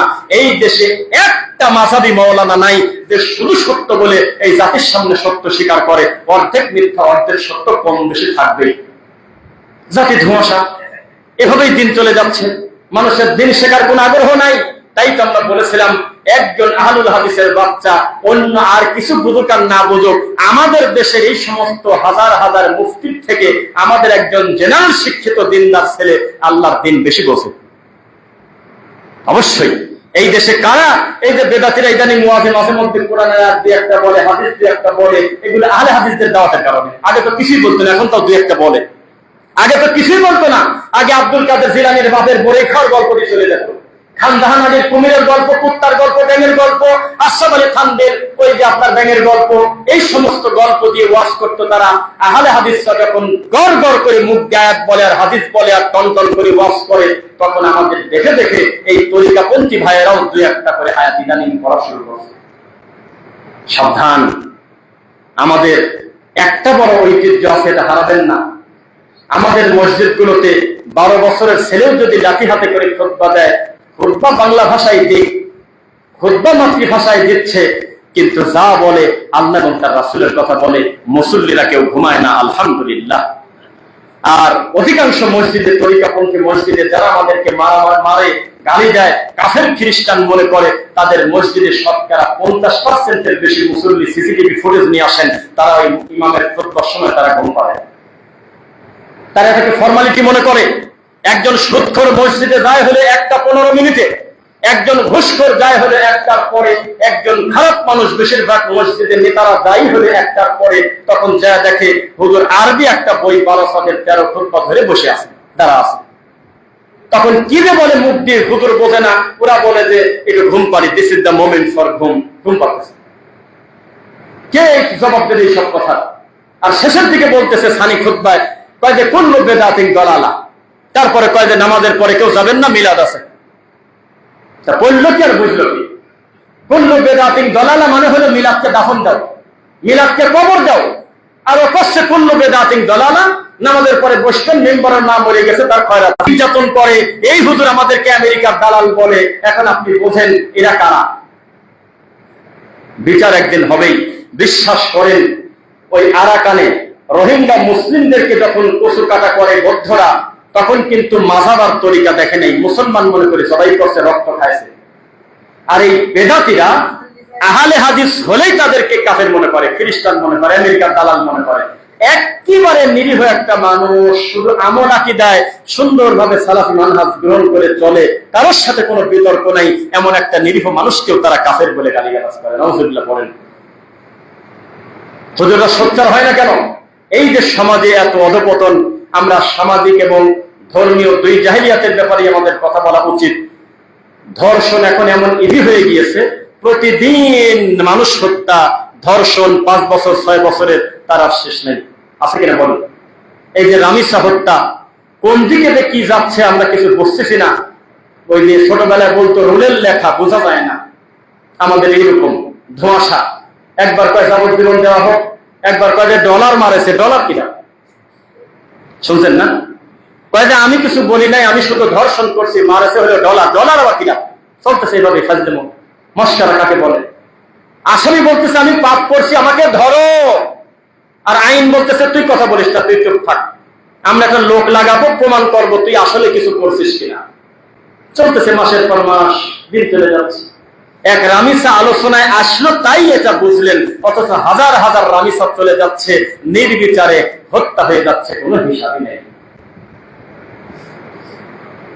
সচেতন হন। কারোর কাছে নিরাপদ না তার সন্তান, খুব কঠিন। মামা ধর্ষণ করছে ভাগিনা, দেখেন তো পান কিনা নেটে। শ্বশুর ধর্ষণ করছে ছেলের বউকে, দেখেন তো নেটে পান কিনা।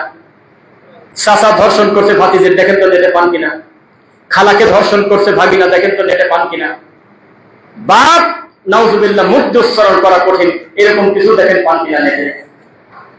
কোথায় যাবেন, কার কাছে যাবেন? আপনি ফিরে আসতে হবে। অধিকার চাইছে, যে অধিকার দিয়ে দিয়েছে যে ঠিক আছে চাকরি করো, তখন আপনি ঢুকতেছেন মার্কেট করতে, ও হলো ওইটা ডানটি ধরে বলতেছে স্যার আসেন স্যার, আবার যখন বের হবেন তখন ডানটি খুলে দিচ্ছে।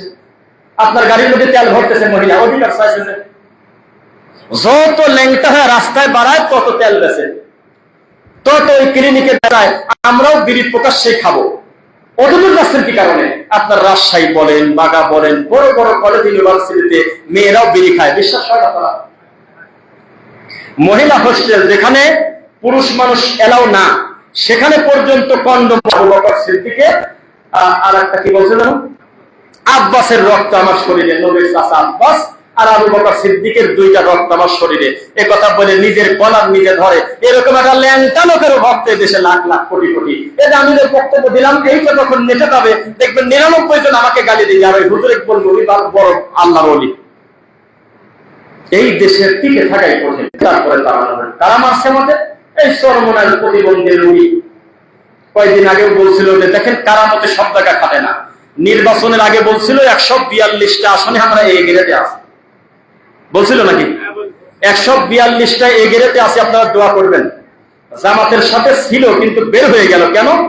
কারণ ওরা আশা ছিল যে আমি কেন ওর সাথে যাবো, আমি একাই তো প্রধানমন্ত্রী হতে পারবো। 142টাতে এই গ্রেড, পরে দেখা গেল ওর নিজের জামানত বাতিল।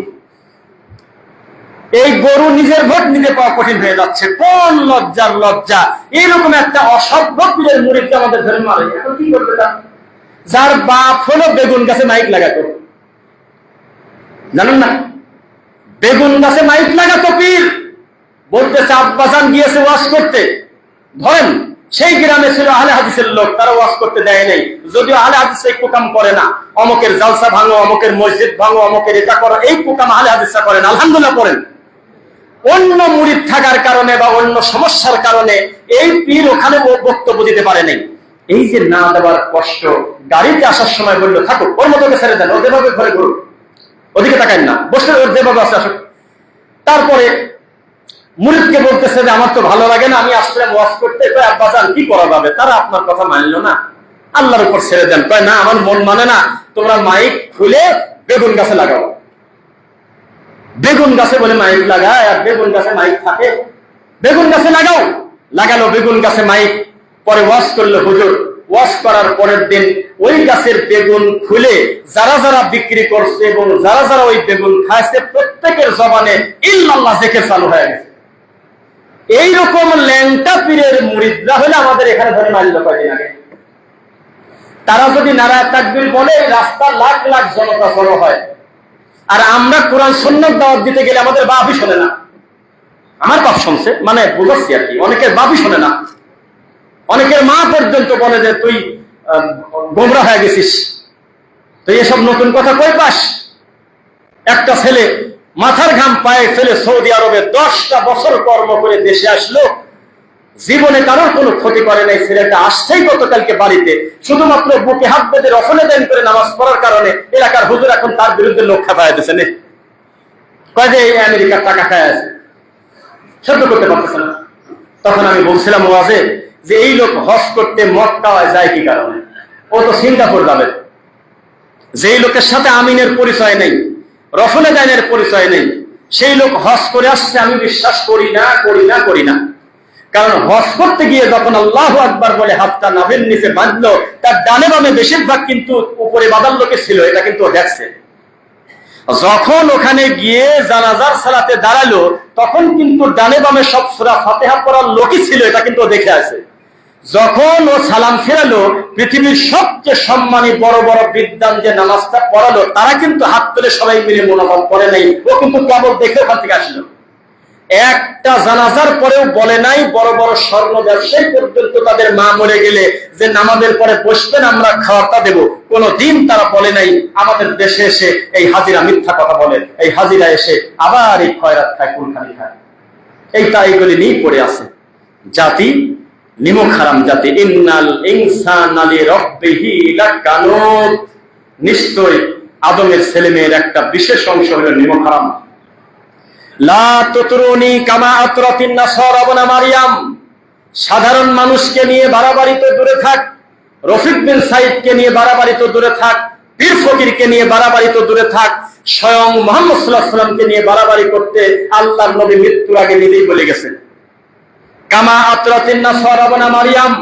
কারণ বেশি বাড়াবাড়ি করতে গিয়ে কিন্তু মরিয়মের ছেলে ঈসাকে তারই সম্প্রদায়ের লোক খ্রিস্টান বানাইছে, আল্লাহর ছেলে বানাইছে। মিথ্যা নাকি? ফা ইন্নামা আনা আব্দু, তোমরা আমাকে বলো মুহাম্মদ আল্লাহর বান্দা, ফাকুলু আব্দুল্লাহি ওয়া রাসূলু, তবে তোমরা বলতে পারো মুহাম্মদ আল্লাহর বান্দা এবং রাসূল। আমি আগে বান্দা তারপরে রাসূল। ওরে বাপ রে বাপ, তাকান আমার দিকে সবাই। এখন আপনাদের সামনে বক্তব্য দেবেন সারা বাংলায় আলোড়ন সৃষ্টিকারী কোকিল কণ্ঠ বক্তা, বাতিলের আতঙ্ক, নারী ভুড়ি কত কিছু বলে 3-4 মিনিট ধরে তার লকব বলে, তারপরে বক্তার নাম আসে, এটা হলো সেই দেশ। আর জান্নাতি মানুষের নামের আগে কোনো লকব নেই। কি জবাব দেবেন? উত্তর দেন। আমাদের সাহেবদের নামগুলো নিয়ে আসেন। সাহেবটা আপনি ভালোবেসে বলেন সাহেবটা নাম না, নাম হলো রফিক বিন সাইদ, নাম হলো আসাদুল্লাহ গালিব, নাম হলো আব্দুর রাজ্জাক, বাপের নাম হলো ইউসুফ। বেদাতি বক্তার নামের লকব দেখেন, এক একটা বক্তার নামের আগে যে ধরনের লকব লাগাইছে, আমি বলেছিলাম যে ধর্মের হাড়িতে কুত্তায় মুখ দিয়েছে। ইমাম বুখারী রাহিমাহুল্লাহর মতো বড় বিদ্বানের নামের আগে কোনো টাইটেল নাই, লকব নাই, গ্যাটিস নাই, ওয়াসার নাই। আর আমাদের দেশে যে বানরের গল্প, কুত্তার গল্প বলে, আর যে বলে জাকির নায়েক যদি একবার বাংলাদেশে ঢোকে আর এয়ারপোর্টে যদি নামে তাহলে আমরা এয়ারপোর্ট ঘেরাও করব, এই নোংরা বক্তার নামের আগে লেখা আছে খতিবুল উম্মাহ। যদি না থাকে তাহলে আমি মিথ্যুক। আরেকটা বক্তা বলতেছে আমাদের আকাবির হলে ওযুর পানি দিয়ে কি কি গুনাহ চলে যায় তা দেখতে পারতো, বন্না নাউজুবিল্লাহ। এরকম একটা ল্যাংটা বক্তা যে রাবেয়া বসরির জান্নাত পুরানোর গল্প করে, সেই বক্তার নামের আগে লকব দিয়েছে সুলতানুল ওয়াইজিন, ওয়াজিদের বাদশা। আর এক বক্তা 3 টাকায় জান্নাত বিক্রি করছে এই দেশে। আজকে থেকে 2-3 বছর আগে বলছে জান্নাতে যেতে গেলে 3 টাকা লাগে। 1 হলো দেওবন্দি, 2 হলো তবলিগ জামাত, 3 হলো পীরের খানকা। এই 3টার একটা থাকতেই হবে নাম। এই ভণ্ড হুজুরের নাম দিয়েছে হলো খতিবে বাঙ্গাল, বাংলাদেশের খতিব। এই তো সেই দেশ।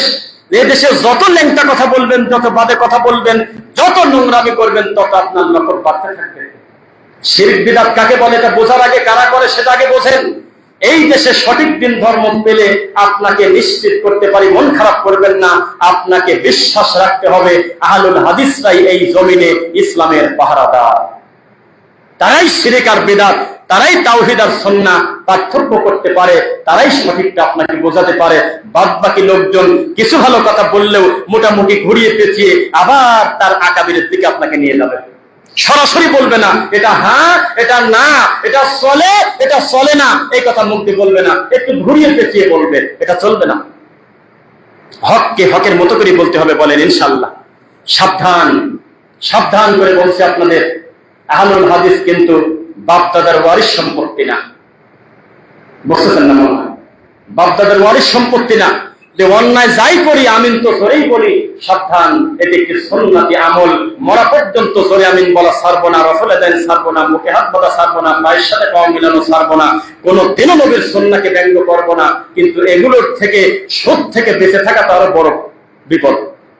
জিনা, মানুষের হক নষ্ট করা, অন্যকে গালিগালাজ করা, প্রতিবেশীকে কষ্ট দেওয়া, স্ত্রী সন্তানকে মারধর করা, এগুলো ছোট পাপ না বড় পাপ?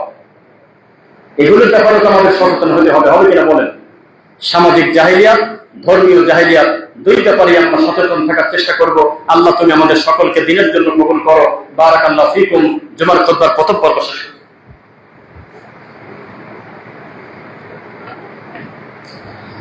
আলহামদুলিল্লাহ। ফাইন্না খায়রাল হাদিসি কিতাবুল্লাহ ওয়া খায়রুল হুদা হুদা মুহাম্মদ সাল্লাল্লাহু আলাইহি ওয়াসাল্লাম ওয়া শাররুল উমুরি মুহদাসাতুহা কুল্লু মুহদাসাতিন বিদআহ ওয়া কুল্লু বিদআতিন দালালা ওয়া কুল্লু দালালাতিন ফিন-নার। রাব্বিরহামহুমা কামা রাব্বায়ানি সগীরা। রব্বানা আতিনা ফিদ দুনিয়া হাসানা ওয়া ফিল আখিরাতি হাসানা ওয়া কিনা আযাবান-নার। রব্বানা ইগফির লানা ওয়া লিইখওয়ানিনা আল্লাযীনা সাবাকুনা বিল ঈমান ওয়া লা তাজআল ফি কুলুবিনা গিল্লাল লিল লাযীনা আমানু রব্বানা ইন্নাকা রাউফুর রহিম। আল্লাহ তুমি আমাদের সকলকে ক্ষমা করো। আমাদের আত্মীয়-স্বজন যারা মারা গেছে ঈমানের উপরে, অন্য গুনাহ করেছে, তুমি ক্ষমা করো, তাদের প্রতি দয়া করো। আল্লাহ আমরা যারা বেঁচে আছি আমাদের নেক হায়াত দাও। আল্লাহ আল্লাহ আমাদের যারা অসুস্থ তুমি উত্তম শেফা দান করো। এক ভাই শুরুতে কিছু টাকা দিয়েছে, এখানে উনি অপারেশন হবে, আল্লাহ ওনাকে উত্তম শেফা দিক ইনশাআল্লাহ। এবার এই প্রতিষ্ঠান কেন্দ্রিক দুইটি কথা বলি। এখানে আসার পরে শুনলাম খুব দ্রুত এখানে একটি হেফজখানা শুরু করার একটা পরিকল্পনা। আলহামদুলিল্লাহ, আপনারা আল্লাহকে বলেন যে এই এলাকায় নিয়মিত আল্লাহর কোরআন তেলাওয়াত চালু হোক, বলেন আমিন। এটা একটা বিশাল আল্লাহর নিয়ামত। একাডেমিক কাজ করতে হবে। বিশ্বাস করেন, এক সালাতুর রাসূল বইটা পড়ে এই দেশের কত হাজার না লাখ লাখ তরুণ, লাখ লাখ শিক্ষিত মানুষ বেদাতি পদ্ধতিতে ছেড়ে রাসূলের পদ্ধতি সালাত শুরু করছে। আলহামদুলিল্লাহ, ব্যক্তিকে দেখেই নেই হয়তো, ওই পঞ্চগড়ে, ওই নোয়াখালী, খুলনা, কোথায় কোথায়, কিন্তু সালাতুর রাসূল বইটার মাধ্যমে সে রাসূলের পদ্ধতিতে সালাত শিখেছে। খেদমত কি আপনি চোখে দেখেন না? আপনার খানার মাধ্যমে, আপনার দোয়ার মাধ্যমে, টাকার মাধ্যমে, পরামর্শের মাধ্যমে এখানে 20টা ছেলে কোরআন তেলাওয়াত করে হাফেজ হয়ে আরো 500 ছেলেকে হাফেজ করলো, আলেম করলো, দিন প্রচার করলো। যত নেক কাজ বাড়তে থাকবে, কবরে শুয়ে শুয়ে নেকির একটা অংশ অটো কবরে যাবে। তাহলে এইটা আমাকে খুব মনটা মুগ্ধ করে দিয়েছে। এই প্রতিষ্ঠানটা 5 তলা ফাউন্ডেশন, না 5 তলা ফাউন্ডেশন মানে কিন্তু একটা সুন্দর পরিকল্পনা। ভবিষ্যতে ছাত্র বাড়লে, মুসল্লি বাড়লে ধারাবাহিক ভাবে উপরে যাওয়া যাবে কিনা। বড় খরচ কিন্তু হয়ে গেছে মাটির নিচে। আমরা আশা করতেছি আপনাদের সহানুভূতি থাকলে, সদিচ্ছা থাকলে আস্তে আস্তে আল্লাহর ঘরটা উত্তরোত্তর সফলতা অর্জন করবে।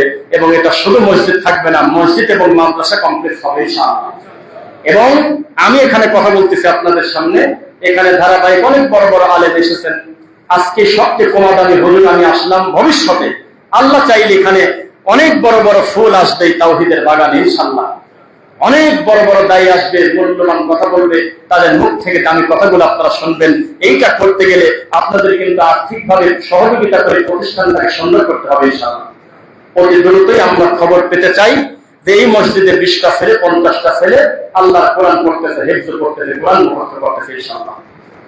এটা আপনারা প্রচেষ্টা করবেন। আমি হতে পারি নাই, ছেলেকে দেব, ছেলে বড় হয়ে গেছে, নাতিকে দেব, এইভাবে আপনি কিন্তু কাউকে সাথ দেবেন না ইনশাআল্লাহ। এবং এই প্রতিষ্ঠানের যেহেতু রানিং কাজ, একটা হলো যে ভবিষ্যতে হবে, আর একটা হলো আমি এখন 10টা টাকা দিয়ে আমি চোখের সামনে দেখতে পাচ্ছি আমার কাজটা দৃশ্যমান খেদমত। আমি মনে করি এই ধরনের সাদাকা বেশি মানুষ উৎসাহিত হয়, হয় না? এখন আমি ওইভাবে বলবো না, তবে সালাতের পরে চেষ্টা করবেন গ্রহণযোগ্য দান সাদাকা করা নিজে থেকে। আপনাদের কাছে দায়িত্বশীলতা চাইলে এটা আল্লাহর ঘরের কাজ হিসেবে সামাজিকভাবে সবাই সাড়া দেবেন ইনশাআল্লাহ। এবং এই প্রতিষ্ঠানের জন্য আমাদের আল্লাহর কাছে কল্যাণের দোয়া থাকবে। আমার বিষয়ে কথা বলতে পারবো, অসুবিধা নেই। কল্যাণের দোয়া থাকবে। এখানে গ্যাপে গ্যাপে আমি কিছু বাচ্চাদের দেখতে পাচ্ছি। এই প্রত্যেকটা বাচ্চা যদি সর্বনিম্ন একটা করে রফিকের সাইজ হয়, একবারে কুমা, নিজের কথা বললাম না, তা আমি মনে করলাম আরো মনে করেন যে একজন আলেম হলো শুধুমাত্র। তারপরেও এই ছেলে কবরের পাশে গিয়ে আল্লাহর কাছে যদি বলে রব্বির রহমা কামা রব্বায়ানি সগীরা, সারা পৃথিবীর মৌলানা মুনাজাত করে জিলাপি খা মরে গেলেও কোনো লাভ নেই। এই ছেলের যে লাভ হবে। 2, 3 ছেলে বড় অফিসার, মায়ের লাশ পচে যাচ্ছে পাশের রুমে। মায়ের লাশটা পাশের রুমে 7 দিন যাবৎ পোকা খায় পচতেছে। পাশের রুমে মেয়ে একটা কলেজের লেকচারার, সম্ভবত কোনো ফিলিংস নেই। 7টা দিন কোনো কারণ ছাড়াই কি মায়ের দরজাটা খোলা যেত না? উত্তর দেন না। পাশের রুম থেকে 7 দিনের একটা দিনও কি দরজাটা খোলা লাগতো না? আমার মা খাচ্ছে নাকি? তাদের অনুভূতি। বিসিএস ক্যাডার, বড় বড় অফিসার, তাদের মা কোথায়? আর বৃদ্ধাশ্রমগুলো তন্ন তন্ন করে খুলে দেখেন একজন হাফেজ আলেমের মা পান কিনা। থাকতে পারে, তবে আমি দেখি নাই। যদি থাকে মনে হয় 1000-এ একটা আছে কিনা। আল্লাহ তুমি ভালো জানো। আমি তো এভাবে বলি যে বৃদ্ধাশ্রমে ওই ফকির ফাকরার কোনো দামি নাই। অনেক শুরুই হয় হলে বড় বড় লোকের, সব ইঞ্জিনিয়ার, ডাক্তার, তারপরে বিশাল বড় বড় শিল্পপতিদের বাপ মার জায়গা হয় জায়গা। তাহলে ছোটখাটো লোকের খাওয়াই নেই। যান বৃদ্ধাশ্রমে ঘুরে আসেন, ঢাকা শহরে দেখবেন। এটা কি একটা চোখের সামনে দেখা সক্রিয়া করবেন না যে একজন আপনাদের মসজিদের ইমামের বাপ মা বৃদ্ধাশ্রমে নেই, বেতন পাচ্ছে 5,000, 7,000, 10,000 টাকা, কিন্তু তার মা রাস্তায় ভিক্ষা করতেছে না। ভিক্ষা করলে তার জাহান্নামে যাওয়া লাগবে, আমি কথা বলিনি। কিন্তু দেখেন তার ব্যক্তিত্বটা কি।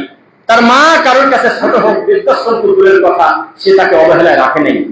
একজন আলেমের এই অনুভূতিটা অন্তত থাকে, একজন হাফেজের। তা আপনারা চাইবেন ইনশাল্লাহ? এই যে কয়েকজন মুরব্বী খুব মাথা নাড়াচ্ছে খুশি হয়ে, আল্লাহ আপনাদের কবুল করুন, বলুন আমিন। আপনারা চান তো যে এই মসজিদে, এটা মসজিদ না থাক, এটা মসজিদ এবং মাদ্রাসা কমপ্লেক্স। অনেকে আবার একটা জিনিস ক্লিয়ার করে যে আমাদের ভিতরে কিছু জাহেল আছে, আমাদের ভিতর না, আমাদের অনেকের কথা যে মসজিদ হলো আল্লাহর ঘর আর মাদ্রাসা হলো নবীর ঘর। শুনছেন এই কথা? শুনছেন না? এই কথা মিথ্যা। মাদ্রাসা আল্লাহরই ঘর। এই দুনিয়াতে নবী কোনো ঘর রেখে দেয় নাই, জানেন না? কোন সম্পদের ওয়ারিশ রেখে দেয় নাই, রেখে গিয়েছে এলেমের ওয়ারিশ। দিন প্রচার করো, মর্যাদা বাড়বে, ঘর প্রচার করো, তা বলেননি। মাদ্রাসা যেখানে কোরআন তেলাওয়াত হয় সেটাও মসজিদই। তো এখানে দোকান হয়, তিনতলায় যে ছেলেরা কোরআন পড়বে, আপনি এই কথা মনে করবেন না এখানে মসজিদকে মাদ্রাসা বানালো কেন? মাদ্রাসা মসজিদ, এটা আল্লাহরই ঘর। কোরআন তেলাওয়াত চালু থাকবে, এক পাশে আরেক ব্যাপারে কথা বলবে, ওখানে বুখারী নিয়ে একজন বসে আছে, এখানে একজন তার সমস্যার কথা বলতেছে, ওই পাশে আরেকজন একটা অন্য কিতাব পড়তেছে। আল্লাহর ঘর হলো বিশ্ববিদ্যালয়, এখানেই একাডেমিক কার্যক্রম হবে। আর আমাদের দেশে একবারে আজানের 3 মিনিট আগে মসজিদ দৌড়ে এসে ঢুকলো, তালা খুললো, যেই সালাম ফিরে আর দৌড়, তালা লক। একটা মুসাফির যাবি, এখন কিভাবে যাবি যা, বই আর কোনা তালা করেছি, ওই নামাজ পড়ে। আর টয়লেট তো একেবারে কঠিন বন্ধটা তো জানেনি, টয়লেটের দরজায় তালা দেওয়াই লাগবে। কত যুক্তি দিবেন দেন, যে মানুষ এসে ডিস্টার্ব করে, যাই করুক ভাই, আল্লাহর ঘরটা উন্মুক্ত রাখতে হবে। অন্তত বারান্দাতে একটু পরিবেশ রাখার দরকার আছে, আলহামদুলিল্লাহ আছে। ভিতর থেকে চুরি হওয়ার ভয়, এটা সেটা, অন্তত বারান্দায় তাদের পরিবেশ, একটা মুসাফির এসে ওযু করবে, টয়লেটে যাবে, এই পরিবেশ রাখবেন। আল্লাহ যেন আমাদের সকলকে দিনের জন্য কবুল করেন। সেই সাথে আমাদের এই আশা দেওয়ার এই সফরটা যেন আল্লাহ দিনের জন্য কবুল করেন। অনেক লম্বা সফর করে আসছি, কিন্তু আপনাদের উপস্থিতি, আপনাদের কথা শোনার প্রতি মনোযোগী, আপনাদের বিনয়ী এবং ভালোবাসার প্রিয় মানুষদের চেহারা দেখার পর এই রাস্তায় আসা দেওয়ার কষ্ট আমি একদম ভুলে গেছি। আল্লাহ তুমি সাক্ষী, আলহামদুলিল্লাহ। শুধু আল্লাহর কাছে দোয়া করতে থাকেন, কাজ কিন্তু হচ্ছে, বিশ্বাস করেন। আপনি দেখতেছেন না, কাজ কিন্তু হচ্ছে। আজকে থেকে 10 বছর আগে যে এলাকার লোক 2 জন দিনের করছিল না, সেই হানাফি মসজিদে পর্যন্ত ওয়ালা 10 দিন বলার পর এমন যেন আমিন হয়, মনে হয় আমাদের হানাফিদের মসজিদ। আলহামদুলিল্লাহ, কাজ হচ্ছে ভাই, অস্বীকার করেন না। এই যে মার খাচ্ছি, জুলুম নির্যাতন সহ্য করতেছি, কাজ কিন্তু মহান আল্লাহ নিচ্ছে। অত্যন্ত গ্রাম অঞ্চলে চলে যায়, কোথায় কোথায় বেশিরভাগ যুবক বলে ওই অমুক বক্তব্য শুনে দিন পাইছি, এই সালাতুর রাসূল বইটা পড়ার পর 16 সালের পর থেকে দিন পাইছি। দিনের পর দিন, দিনের পর দিন আহলুল হাদিস আলেমদের, বিদ্বানদের খেদমত মানুষের কাছে পৌঁছাচ্ছে। সর্বোপরি আমাদের সিনিয়র আলেমদের জন্য দোয়া করি, আল্লাহ ডক্টর আসাদুল্লাহ গালিব সাহেব থেকে শুরু করে জীবিত যত সালাফি বড় বিদ্বান আমাদের দেশে এখনো জীবিত আছে, তুমি তাদেরকে নেক হায়াত দান করো, বলেন আমিন। এখনো স্যার যদি ধমক দেয়, তার আশেপাশে কাঁপনি শুরু হয়ে যাবে, তার ব্যক্তিত্ব, তার এইটা এখনো পর্যন্ত বড়ায় আছে। আর বেদাতের কোনো ব্যক্তিত্ব নেই, বসে আছে জর্দাদি পান বানাতেছে, পায়ে সমা খাচ্ছে, নোংরামি করতেছে, ওই খলিফা বানাচ্ছে, গলার সাথে রুমাল বাজিয়ে দিয়ে মুরিদ বানাতেছে। ওদের হুজুররা যত বয়স হয় তত ল্যাংটা হয়, আর আমাদের আলেমরা যত বড় হয় তত তাদের থেকে আরো বেশি আমরা বিদ্যা পাই, আলহামদুলিল্লাহ। তাদের থেকে বেশি খেদমত পাই, বেশি লেখনী পাই, বেশি আলোচনা পাই, বেশি মানুষের কাছে দাওয়াত পাই। আর ওরা যত বড় হয় তত আরো ফাউল বেশি হয়, তাই হয় না? আল্লাহর কাছে আমরা দোয়া করি, আল্লাহ আমাদের সম্মানিত আলেমদেরকে দিনের জন্য কবুল করুন। এই রাজশাহী সহ চাপাই, পাবনা, অত্র অঞ্চল দিয়ে যারাই আমরা মোটামুটি আসি, আমরা আল্লাহর কাছে দোয়া করি, যেই জমিন থেকে রক্ত ঝরে, যেই জমিনে বেশি নির্যাতন হয়, ইতিহাস প্রমাণ করে সেখানে দিনের ভিতটা বেশি শক্ত হয় ইনশাআল্লাহ। তো হোক না, আপনারা দাওয়াতি মেহমান ছিলেন না, কিন্তু বাঘার যে ঘটনাটা ঘটে গেল, এটা আপনাদের সবাইকে কষ্ট দিয়েছে কিনা? দিবে। এটা দিনের ব্যাপার, এটা ব্যক্তির ব্যাপার না। যেই আসুন, যেখানেই খবর পাবেন যে আশপাশে আমাদের একজন দায়ী আসতেছে, এটা বলে শেষ করি, একজন আলেম আসতেছে, হয়তো আমাদের কাছে তো ভালো লাগতেছে না, ওই সমাজ তো ভালো না, তখন আপনারা এই আশা করেন না যে আমাকে তার দাওয়াত দেয় নাই, নিজে কষ্ট করে চলে যাবেন, যে যাতে ওনার কোনো বিপদ না হয়। দল তো তোরা 20 জন, আমরা গিয়ে তার পাশে খাড়াই, বলবেন ইনশাআল্লাহ। আহলে হাদিস যে আলেম আসুক, যদি দেখেন যে কেউ আবেগে 2 জন 5 জন যুবক মিলে দাওয়াত দিয়েছে, কিন্তু সমাজটা খুব বেশি সুরক্ষিত না, একটা আপত্তিকর ঘটেও যেতে পারে কিছু, তখন দৌড়ে 50টা দিনী ভাই এই মহল্লা থেকে, এই মসজিদ থেকে, এই মহারাষ্ট্র থেকে চলে যাবেন, গিয়ে বলবেন, মন খুলে কথা বলবেন, ইনশাআল্লাহ আমরা সাথে আছি, আল্লাহ ভরসা। এই কথা বলার পরে ওনার বক্তব্য দিতে মজা লাগবে, না বললে কি লাগবে? তার পাশে দাঁড়াবেন। এভাবেই আমরা দোয়া করবেন। আপনার এলাকার হুজুর যখন আমার এলাকায় যাবে, আমিও তাকে পকেটে টেনে নেব। এই ক্ষেত্রে আমরা ছোটখাটো বিভেদ ভুলে যাব।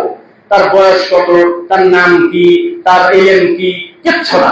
আমরা শুধু দেখবো তার আকীদা মানহাজের ব্যাপারে কোনো অস্পষ্টতা আছে কিনা, তিনি আমাদের মানহাজের একজন দায়ী কিনা, তিনি কোরআন সুন্নাহ মোতাবেক চলেন কিনা। এইরকম জিনিস যদি উপস্থিত থাকে, আমরা তার পাশে ঢাল হয়ে দাঁড়িয়ে যাবো ইনশাআল্লাহ। আল্লাহ আমাদের কবুল করুন, আল্লাহুম্মা আমিন। সব শেষে একটা দোয়া করে খুতবা শেষ করব। আল্লাহ, আমার সমস্ত ভালোবাসার মানুষদের সহ আজকে আমি সহ তোমার কাছে দোয়া করি, আল্লাহ আমাদের মৃত্যুর সময় আমাদের মুখের একেবারে শেষের কথা যেন হয় লা ইলাহা ইল্লাল্লাহ, এইটা বলার পরেই যেন আমাদের মৃত্যু হয়, এই কামনা তোমার কাছে রেখে খুতবা শেষ করছি। সুবহানাকা আল্লাহুম্মা ওয়া বিহামদিক, আশহাদু আল্লা ইলাহা ইল্লা আনতা, আস্তাগফিরুকা ওয়া আতুবু ইলাইক।